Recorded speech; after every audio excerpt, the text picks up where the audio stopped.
Normal bir hayatım vardı. Birçok insan gibi. Okumuştum. Askere gitmiştim. Meslek sahibi oldum. İnsanların %90'ının yaşadığı sisteme uyum sağladım. Aslında her şey bize önceden söylenmişti, öğretilmişti. Seçim şansımız cesaretimiz ile sınırlıydı. Ne istediğimiz pek sorulmadı. Kürşat'ın aslında mükemmel bir atlet, Yasemin'in harika bir müzisyen olabileceğini bilmiyorduk. Her sabah çalan alarmımla uyanır, metroya yürür, akbilimi basar, kalabalığın içine atardım kendimi. Endişeliydim, sevmediğim işime geç kalmaktan.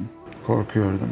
Metroya binmek bile, kendimi o metronun içinde ufacık bir yer bulmak bile zordu. Her sabah tutunamayanları izledim. İnsanları gözlemledim. Mutsuzdu. Hepsi mutsuzdu. Aslında herkesin içinde farklı hayalleri ama cesaret edemediği hayatları vardı. Bundan emindim. O yüzlere baktığımda hep kendimi gördüm. Çünkü bu hayatı biz seçmemiştik. Yorgundu herkes. Farklı dertlerin içinde, hızlı adımlarla sevmedikleri işler için acele ediyorlardı. Daha fazla satın almak için, daha fazla eşyaya sahip olmak için istemediğimiz hayatı yaşıyorduk. Farklı bir hüzün vardı içimde o gün. Kimseye anlatamıyordum. Yürüyordu herkes, nereye gideceğini bilmeden. Bu yüzden de bu kadar hüzün. Son 1 senedir aslında hayatımı hep sorguluyordum. Kendimi nerede görmek istediğimi düşündüm, düşledim. Yaşamak zorunda mıydım? İstemediğim bir hayatı. Her sabah aynıydı. Bir gün iş yerimde, bilgisayar başında otururken gözlerimi kapadım ve 60 yaşında olduğumu hayal ettim. Bir anda kara bulutlar kapladı rüyamı. Yaşanacak o kadar çok şeyim vardı ki. Hayal ettiğim 27 yaşımda. Zaman parmaklarının arasından süzülüp giderken bekleye bekleye tutunamayacaktın ona. Baş parmağınla işaret parmağının arasından kayıp gidecekti hayat. Ah ahlar, bulutlar. Sonu varsın çile olsun. Varsın geleceğim yansın. Önce hayat yaşanacaktı. Kendimizi ne kadar tanıyorduk? Sistem bize kim olduğumuzu söylemişti ve biz bunu kabul etmiştik. Ömrümün en verimli çağında, 27 yaşımda, hayatımı 4 duvar arasında, floresan lambası altında, bilgisayarlar başında çürütmeye karşı çıktım. Bunu yapmak zorunda olan herkese saygı duyuyorum. Ama henüz enerjim ve gücüm varken, dağa bayıra tırmanıp, okyanusları izlemeyi, kanyonlardan atlamayı, motorla Vietnam'ı turlamayı, sonunu hiç düşünmeden bulunduğum değerli anın tadını çıkarmayı seçtim. Yarın ölecekmiş gibi yaşamalı, ipin ucunda yürüyormuşçasına, tutkuyu, aşkı parmak uçlarında hissedene dek, vurmalı bir çalgı gibi ritmine ayak uydurmalı hayatın, gökyüzünü ağlatana dek, yağmurlar düşüp yok olana dek yaşamalı. Biliyor musun? Tamamen farklı bir hayattan sadece bir karar ötedesin.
Bir dakika. Şimdi hepimizin aklında aynı soru. Peki bu çocuk bu kadar gezecek parayı nereden buluyor? İstanbul'da çalıştığım iş yerimde yaptığım birikimiyle yola çıktım. Elbette bu para bana uzun süre için yeterli olmadı. Asya'da farklı ülkelerde harcamalarımı minimuma indirmek için birbirinden farklı gönüllü işlerde çalıştım. Daha sonra Work and Holiday vizesiyle Avustralya'ya gittim. Çiftliklerde 1 sene çalıştım ve birikim yaptım. It started!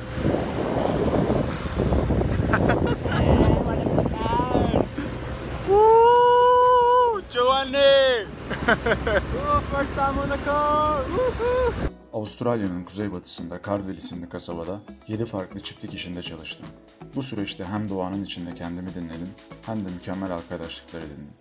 Bütün bunları yaparken de dünya turumun devamı için para biriktirdim. Sonra tekrar yola çıktım. 2017'den itibaren son 3 senede Lübnan, Sri Lanka, Malezya, Tayland, Myanmar, Singapur, Kamboçya, Avustralya, Endonezya, Fiji, Japonya, Güney Kore, Tayvan, Hong Kong, Macao, Vietnam, Laos, Nepal yaptıktan sonra kısa bir süreliğine Türkiye'ye döndüm. İstanbul'da ve İzmir'de yolculuğumu ve maceralarımı Instagram'dan ve internet sitemden takip eden, bana değer veren yüzlerce dostumla buluştum. Bu süreçte Instagram hesabım gitgide büyüdü ve işbirlikleri almaya başladım. Kendime tekrar bir bütçe yarattıktan sonra yeni bir rota ile yola çıktım.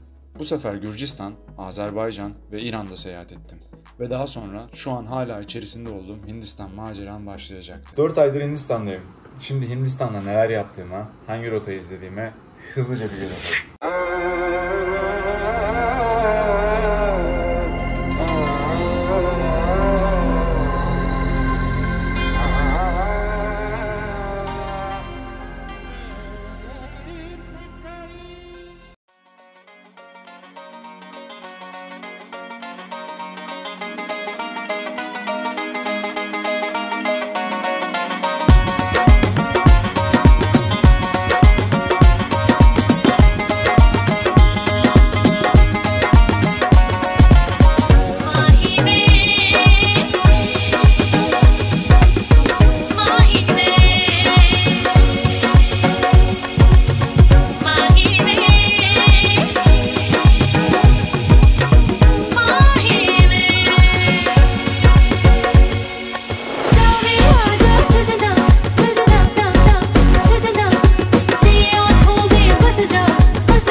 İlk Delhi'de buluştuk. Ondan sonra Agra'ya gittik. Taj Mahal'e. Jaipur yaptık. Sonra Pushkar yaptık. Allah, şu zamana kadar yaptığımız en korkunç yolculuğu yaptık Pushkar'a gelirken. Jaipur'dan bayağı böyle önümüzü kestiler taksiler. Ondan sonra para istediler. Yok işte yolcu vergisi bilmem ne diye. İstedikleri para da toplasan 2 lira etmiyordu. Uğraşmamak için verdik 1,5-2 lira falan civarında bir para. Çocuk da hiç tekin değildi. Değişik yollara soktu. Hepsi anlaşmalı gibi sanki. Burada da o maymun tapınağında gördüğümüz vahşi maymunlar var. Evlerin balkonlarında, çatılarında. Hostele yürüyoruz. Varmak üzereyiz. Şimdi Pushkar'daki Mustaj Hostel'e geldik. Burada odalarda hiç yer yokmuş. Aynı zamanda biraz da tasarruf olsun diye çadırda kalmayı tercih ettik. Hostelin kendi çadırı. 2 kişilik sadece yatıp uyuyacak kadar yer var içeride. Şöyle göstereyim. Bu gece buradayız. Hadi. Namaste brother.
Şimdi de buradan ayrılıyoruz. Burası neresi? Yemin ediyorum. Puşkar. Şeye gidiyoruz, Jodhpur'a. Onun için ilk önce Ajmer'e gitmemiz lazım. Bir tuktuğa bineceğiz. Ondan sonra tuktukla Ajmer'e gittikten sonra otobüs bileti alıp Jodhpur'a doğru yol alacağız. Herhalde 4-5 saat sürecek. Değil mi? Hadi bakalım. Puşkar'dan çıktık, otobüse bindik. 14 rupi vererek Ajmer'e gidiyoruz. Oradan da Jodhpur'a doğru yol alacağız. Otobüs çok leş, çantalarla en arkada oturuyoruz. Buradan inişimiz bile problem olacak gibi gözüküyor. Şu an otobüsün dışına asılmış şehirler arası otobüs bu, hani şehir içi otobüs de değil. Adam asılmış bu şekilde gidiyor vallahi. Merhaba dostlar, şu anda Jodhpur'un ara sokaklarına girdik. Buranın gettosu, yani varoşlarında geziyoruz. Çok geleneksel gerçekten. Kadınların kıyafetleri, insanların yaşamı.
Ondan sonra Puşkar'dan Jodhpur'a indik, Jaisalmer'e çıktık.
Şimdi Jaisalmer'den ayrılıyoruz. Buradan uzun bir yola çıkıyoruz. Mumbai'ye doğru 20 saatten fazla sürecek muhtemelen. Önce otobüsle Ahmedabad'a gideceğiz. 10 saat sürecek yolculuk.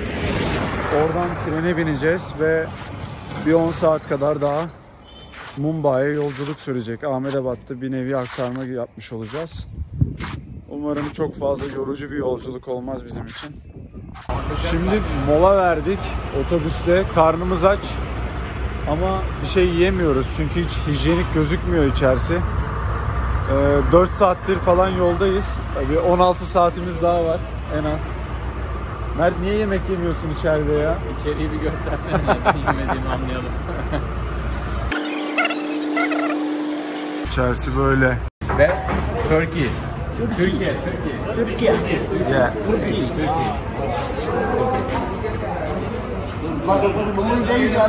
Station. Railway station. Near Railway. Yes, railway. Above railway station. Which railway station? Ahmedabad city. Ahmedabad city. Yeah, we will get off there and then we will take train to Mumbai. Ahmedabad'a geldik şu an. Tren istasyonunu arıyoruz. Trene binip oradan Mumbai'ye doğru yol alacağız.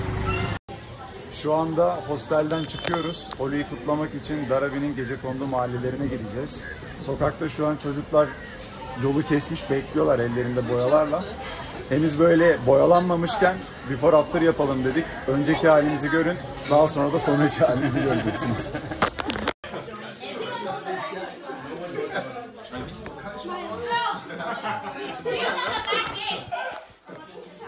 You have to. Oh my God. We all know the back gate.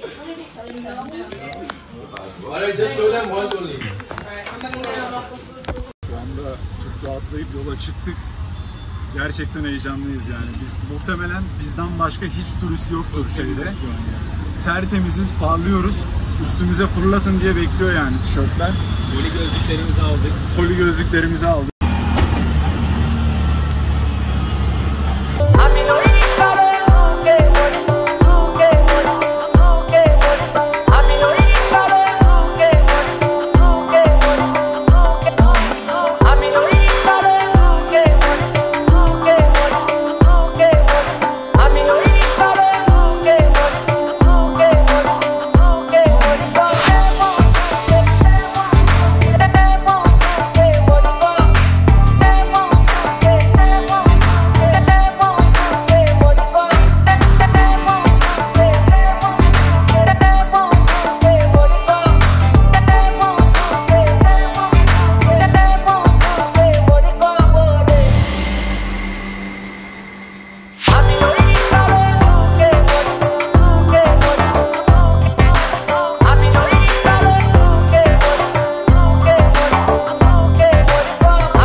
Hindistan'daki bir ayımın en keyifli gününü yaşadım. Galiba Mert de öyle aynı şeyi söylüyor.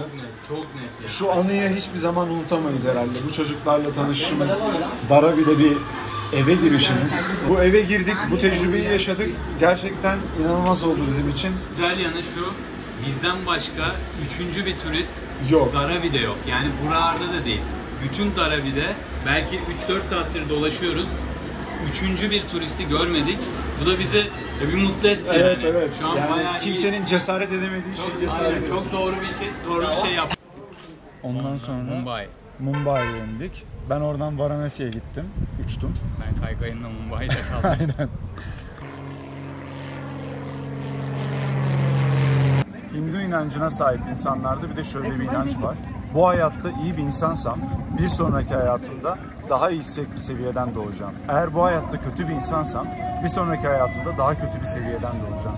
Yani bu seviyeyi insanların maddi durumu, bulunduğu koşullar, doğduğu coğrafya olarak değerlendirebilirsiniz.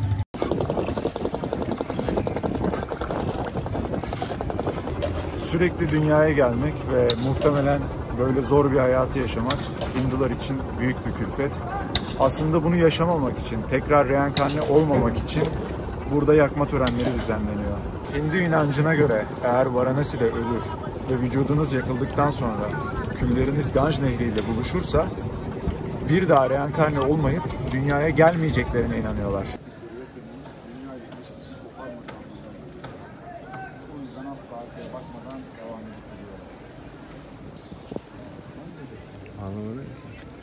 What are you doing? This is my mother. The land is my mother.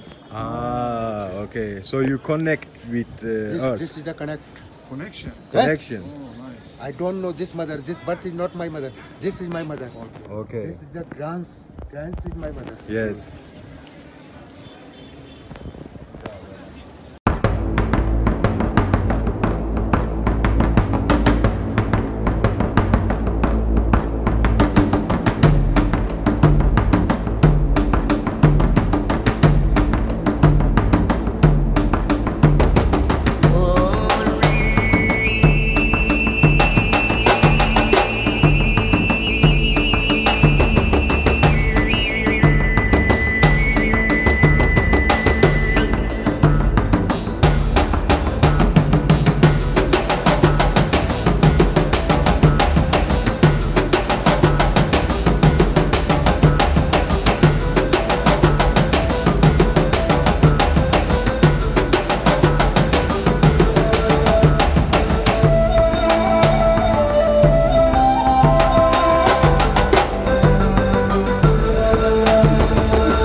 Shankara Jaya Jaya Shankara Hara Hara Shankara Jaya Jaya Shankara Hara Hara Shankara Jaya Jaya Shankara Hara Hara Shankara Jaya Jaya Shankara Hara Hara Shankara Jaya Jaya Shankara Hara Hara Shankara Jaya Jaya Shankara Hara Hara Shankara Jaya Jaya Shankara Hara Hara Shankara.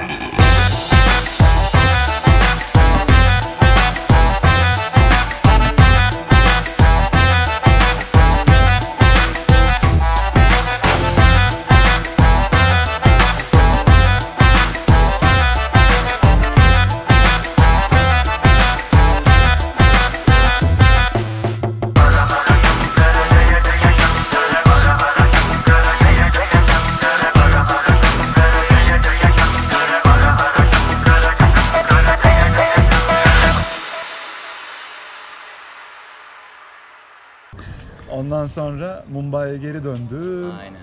3-4 gün Holi falan kutladık. Goa'ya geldik. Goa'ya. 2,5 ay oldu değil mi ki?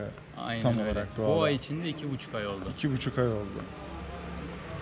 Sence kaç 2,5 ay daha burada kalacağız? Belki 1-2,5 ay daha kalırız ama bence 2-2,5 ay daha kalmayacağız. Öyle bir hesap Beyinler yandı şu anda var ya. hesap yaptıralım. Biraz da hani beyin egzersizi olsun. Tam 5 ay yani. 5 ay Hani kalmayacağız. Temmuz'da 2,5 ay açılacak daha. falan diyordun. Sana öyle geliyor diyordun. İşte bana öyle geliyor. Hala öyle mi? Temmuz 1'de. Temmuz 1'de açılacak bence. İnşallah ya. Ama Temmuz'da bence açılırsa. tabii yani. Hani Temmuz'a da ne kaldı veya ki? Modice değil yani. Bir ay kaldı Temmuz'a. Mayıs'ın sonunda Tabii bitiyor. bir ay. Yani 40 gün falan var işte ya. 40 gün 40 falan bile yok sonra. yani. 4 hafta, 5 hafta falan. Şey diyor musun peki? İyi ki dönmemişiz Türkiye'ye. Ya kesinlikle şu an diyebiliyorum ama Aha. o dönemde insan tabii şey oluyor yani bilinmezliğin içine düşünce dönse miydik diyorsun ama şu Ya an, başıma bir şey gelirse falan diye. şu an şimdi biraz Şu an, alıştık ya. şu an ben de aynıyım. Yani kararımdan pişman değilim şu ana kadar. Aynen. İyi ki kalmışız diye. Ama tabii bilmiyoruz ne kadar daha kalacağız. Tahliye uçuşu olmayacak kesin bir daha. Kesin ya tarihe uçuşu olmaz ya. Bir kere yaptılar yani. Yolculuğa devam etmek istiyorduk. Tek şeyimiz, aklımızdaki fikir buydu. Ki hala öyle bir ihtimal var. Yani Evet. kapılar açılırsa Temmuz'da Evet. Avustralya olsun, Yeni Zelanda olsun. Yeni Yine Zelanda devam olsun. edeceğiz yani. Yani şöyle bir şey var. Ben Work and Holiday için 2. yıl vizemi aldım Avustralya'ya. Normalde Hindistan'dan Avustralya'ya gidecektim. Bir sene çalışıp para biriktirip tekrar yola devam edecektim. Mert de Yeni Zelanda vizesi aldı. Yeni Zelanda'ya gidecekti. Avustralya vizesi de var ayrıyetten. Yeni Zelanda'ya gidecekti. İşte o da orada çalışacaktı, para biriktirecekti. Sonra bir Yeni Zelanda'da buluşacaktık biz onunla. Bir Yeni Zelanda'ya gelecektik falan. Böyle planlarımız vardı. Vardı. Belki de hala var. Hala Bakacağız devam yani. edebilir yani. Bakarsın açılır kapılar Ki ben Avustralya inanıyorum falan. ya. Pozitif kalalım yani. İnanıyorum. Ben de inanıyorum. Şu ana kadar tam 4 aydır Hindistan'da, 3 aydır da Goa'dayım. Bir umut, bu sınırlar açılır, hayat normale döner ve yolculuğuma devam ederim diye burada beklemeye koyuldum. İzlediğiniz görüntüler virüs olaylarının patlak vermesinden önce gerçekleşti. Geçen zaman o kadar güzeldi ki, böylesine üzücü bir süreçte bile muhteşem arkadaşlıklar ve ömürlük anılar biriktirdim. İlk kez böyle bir film oluşturmaya çalıştım. Umarım içinde yol tutkusu olan ya da yapmak istedikleri farklı şeyler için cesaretini toplayamayan tüm dostlarıma ve büyüklerime ilham olmuştur. Bugünden itibaren izleyenlere bir şeyler katan ya da günlük rutinin sıkıcılığından kurtulmak için kafa dağıtmalarına yarayan içerikler üretmeye devam edeceğim. Büyük bir emek sarf ederek oluşturduğum bu videoyu beğenip kanalıma abone olursanız beni hem motive hem de çok mutlu edersiniz. Bir sonraki videoda görüşmek üzere dostlar. Sağlıcakla kalın.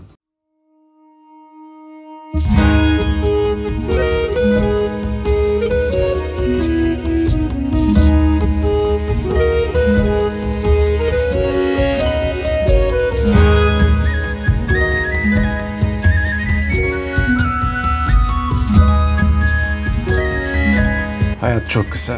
Gençliğimiz ondan daha kısa. Ve inanın hayat risk almaya değer.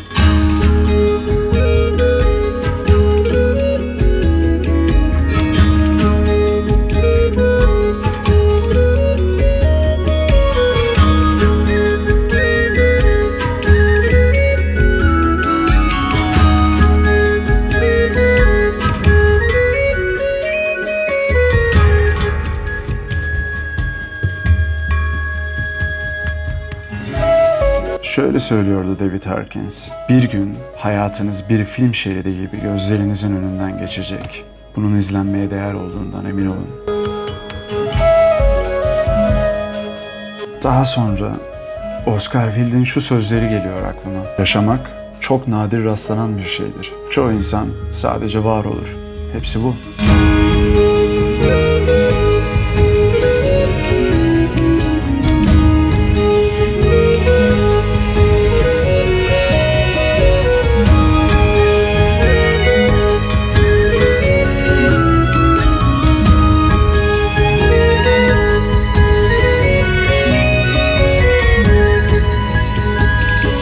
Dönüp bakıyorum. Geçirdiğim şu son 3 seneye. Her şey bambaşka.